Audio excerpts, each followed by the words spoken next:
హాజరైనటువంటి అందరూ కూడా సహోద్యోగులు అందరూ కూడా నా హృదయపూర్వక నమస్కారాలు.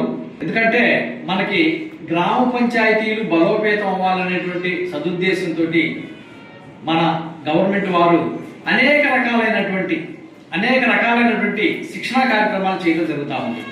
అందులో భాగంగా అంతకుముందు మనం ఎన్నో చేసుకున్నాం. ఇప్పుడు మనకి గ్రామ పంచాయతీ వనరులు ఎట్లా పెంపొందించుకోవాలా మనకు తెలుసు. ఇవన్నీ కూడా గ్రామ పంచాయతీ వనరులకు సంబంధించినటువంటి ఆస్తి ఏ రకంగా ఉంటుంది, మరి అందులో సొంత వనరులు అంటే ఏంటి, అవి ఎలాగా పెంపొందించుకోవాలా, ఇవి మనం ఇప్పుడు తెలుసుకుంటాం. తర్వాత స్వమిత్వం అంటే ఒక్కోసారి ఈ ఇల్లు మనదే, కానీ ఈ ఇల్లు మనదే అని చెప్పి నిరూపించుకునేటువంటి ఆధారాలు కూడా మన దగ్గర ఉండవు.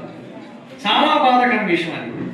అందుకని గవర్నమెంట్ వారు ప్రతిష్టాత్మకంగా తీసుకొని యజమాని హక్కుని ఇచ్చేటువంటి సదుద్దేశం మీద మన గ్రామ కంఠంలో ఉన్నటువంటి ఇళ్ళకి యజమాని హక్కుని ఇచ్చేటువంటి సదుద్దేశం మీద మనకి స్వమిత్వం అనేటువంటి ఒక ప్రోగ్రాం పెట్టి అందులో మన గ్రామ పంచాయతీ కార్యదర్శుల్ని, విఆర్ఓల్ని, డిజిటల్ అసిస్టెంట్ని, ఇంజనీరింగ్ అసిస్టెంట్ని, సర్వేయర్ని, వీళ్ళందరినీ మనకి శిక్షణ ఇచ్చేటువంటి నిమిత్తం మీద ఈ రోజున మనకి గ్రామ పంచాయతీ సొంత వనరులు పెంపొందించుకోవటం, స్వమిత్వంగా ఈ రెండింటి మీద శిక్షణ కార్యక్రమాన్ని ఒకరోజు శిక్షణ కార్యక్రమం మనకి చేయడం జరుగుతూ ఉంది.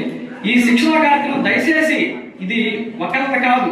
స్వమిత్వం అంటే అది పంచాయతీ కార్యదర్శి లేకపోతే ఇంజనీరింగ్ అసిస్టెంట్తో కాదు, లేదు సర్వేయర్ది కాదు, విఆర్ఓ గారిది కాదు, అందరి స్వమిత్వంలో ఒక